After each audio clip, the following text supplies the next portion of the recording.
Hey guys, for media, I have Coach Lubick here. We'll begin momentarily. So if you have questions, shoot me a question in the chat. For those who usually text me, I do not have my cell phone with me right now, so just put it in the chat. Thank you, guys.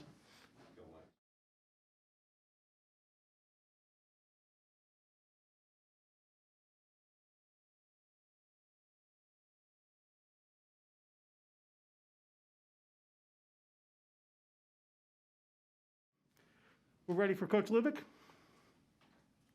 I'll start with Steven Sipple.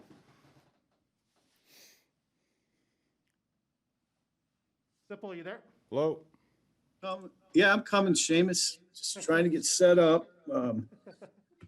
Coach, hi, Coach. What were your first impressions of Iowa's defense, particularly up front? Sure. I mean, first of all, really good. Statistically, I think in most categories, you're at the top of the conference. So, very sound, very physical. They're good up front, strong. Their linebackers run really well. They come downhill. They make you earn everything you got. They don't give up a ton of big plays. So, we got to work it out for us. Have you looked at third down and what you guys can do better on third down? Yeah, that's something we practice all the time. Part of it's game plan. Part of it's getting in manageable situations. We've had a lot of third and longs. And the percentage of converting third and longs as opposed to third and short and third and medium is not good. And so that's a big part of it is doing better on first and second down. So we're on our third downs are more manageable situations, which we work. But it's something that we stress every day. We do, like for example, today we did 2 third down periods. We'll do another third down period tomorrow.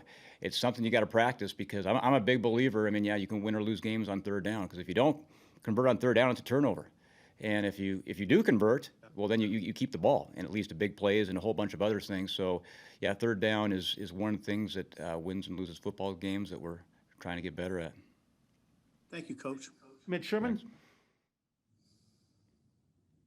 Hey, Matt, can you assess what you saw from your passing game on Saturday? What did work, and what you can fix in a short period of time?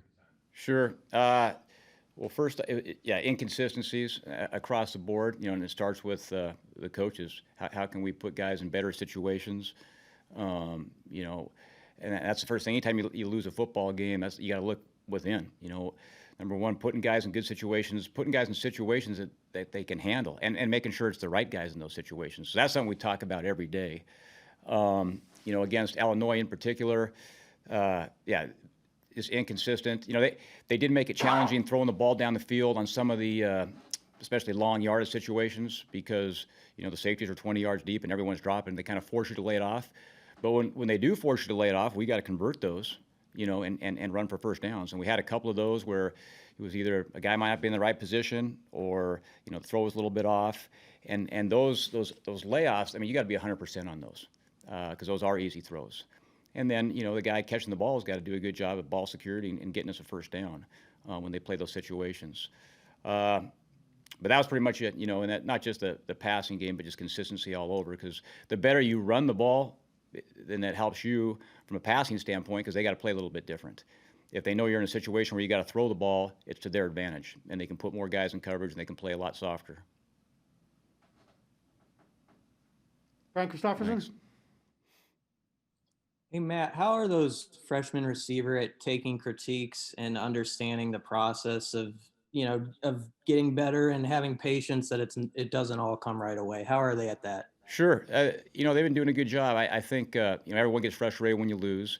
They all want to play better. We all want to play better. We want to coach better. It's a work in progress. We're in a situation where, we're playing a lot of freshmen. That's not an excuse. It is what it is. And those guys, we got to play the best guys to give us a chance to win. Are they getting thrown into the fire a little bit more before they're ready? I don't know. At the end of the day, our opponents don't care if we're playing freshmen or seniors. And so they got to be ready to play. And so what we can do as coaches, that their attitude's been good, is just, we got to build their confidence. We got to put them in situations where they can be successful.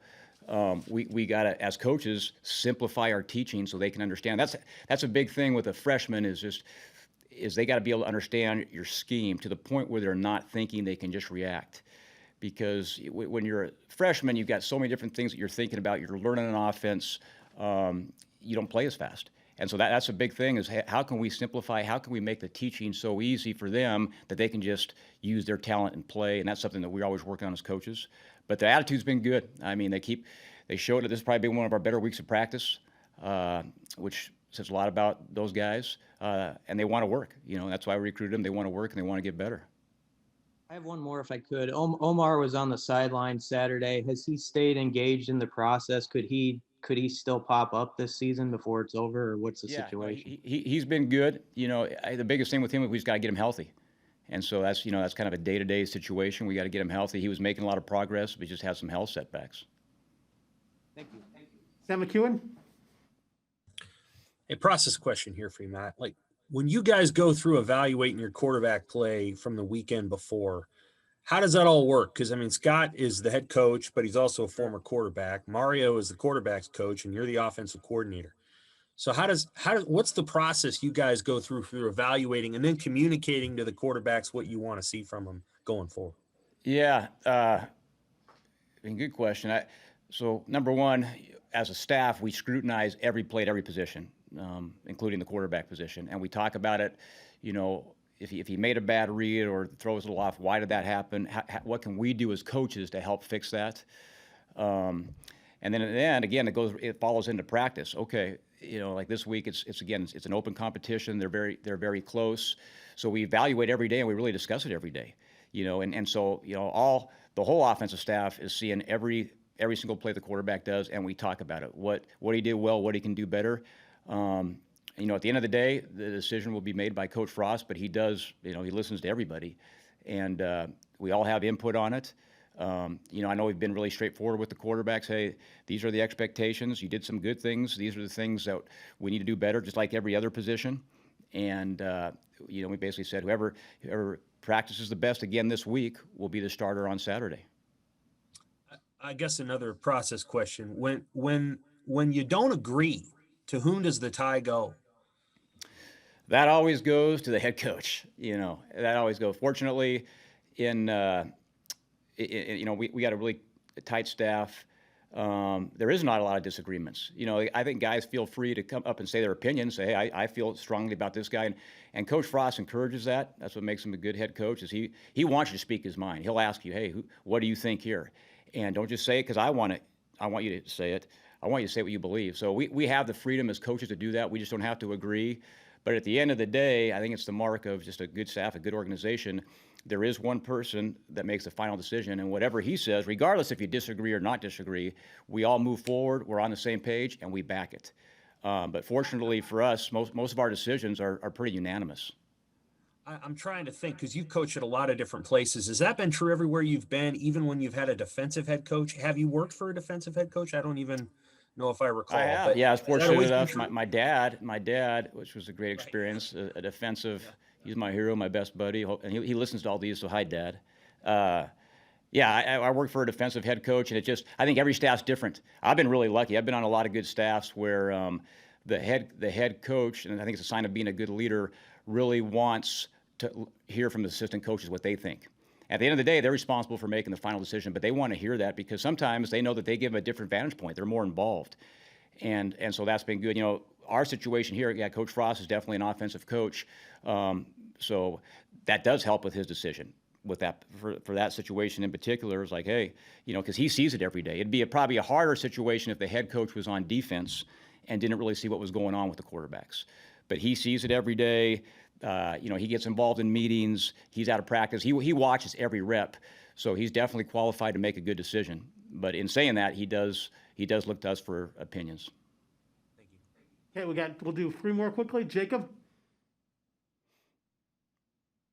Yeah, Coach, I had a question about the running back position. I know Diedrich's been banged up, and I'm just curious, in your opinion, as just an offensive coordinator and a football coach, do you like having a running back sort of by committee, or do you like more having one guy who can give you like 31 attempts a game or 20 attempts a game? It's a good question. It depends. I think you got to have more than one running back because it's the nature of the position. Guys get banged up, so that's and we think we have depth.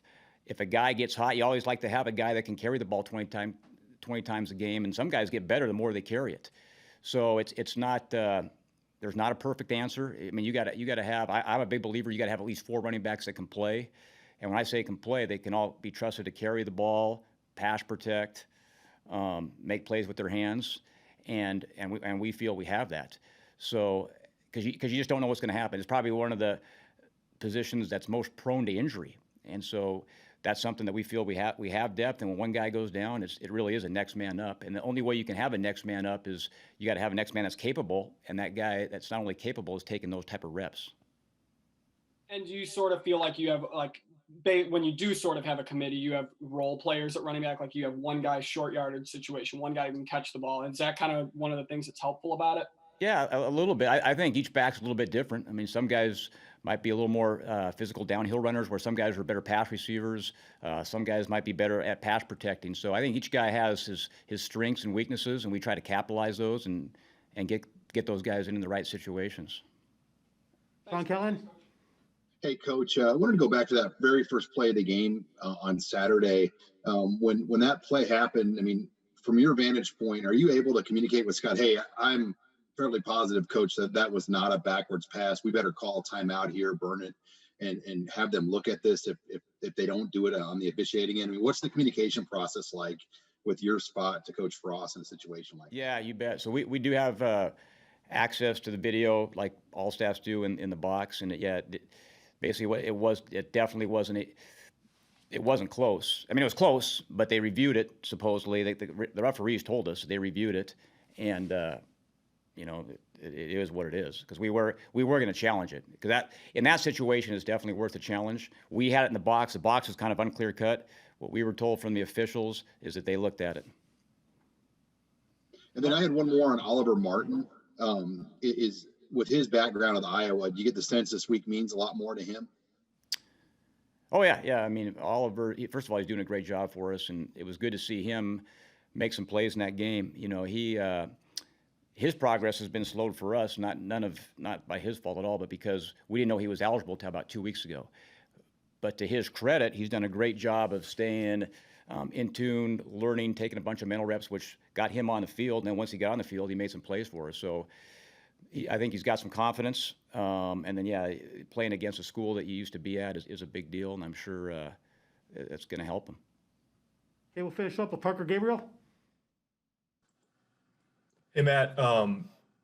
Greg Austin said, and I'm sure every football team out there said before the season, that you want to have things in the run game that you can really hang your hat on and do consistently and do well. And I'm wondering, do you have those to the extent that you'd like to at this point in this season? And what are they? What do you feel, that you guys can do well consistently in the run game at this point?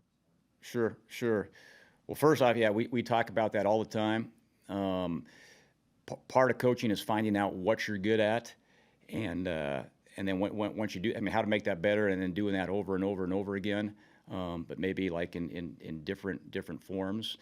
And so, we thought, first of all, we got to be more consistent and better at everything, and we're always looking to do that. But you do really got to hone in on, say, hey, what is our bread and butter? We think we got to be able to run the ball outside zone and inside zone. That's been the bread and butter for the history of this offense. But still have the ability to get the ball on the perimeter, through different things, whether it's quick passing game, whether it's, just outside type runs and screens. And so, those are all things we've talked about. We've done well at times. The quarterback run game has been well at times.